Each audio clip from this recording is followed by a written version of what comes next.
ដើរស្រមៃអដល់ថ្ងៃពីចៃ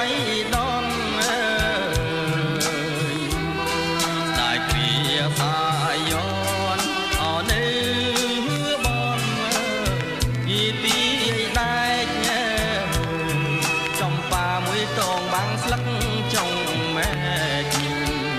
រលឹងកែភ្នែកថតជាប់រូបស្រីជាណាកែណានាងណាខ្ញុំលួចសួរក្មេងអរត់លេងពីគុកវងក្មេងនោះអែអងអមិនចង់ពីចេញស្ដីជួនជាជុំធ្វើពូនចំបាស្រីវាសនាកវីរងមកជួបផ្ដៅជាណាកែណានាងណា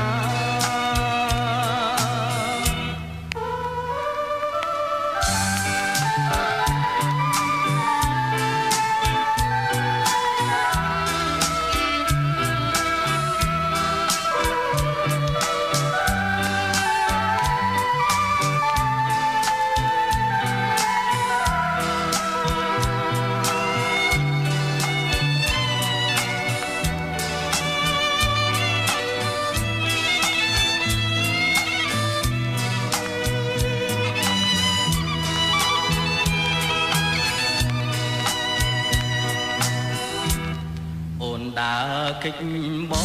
ងអទុំនងពីជាអៀនបងខមិនហ៊ានអកាត់ចិត្តពីស្រែ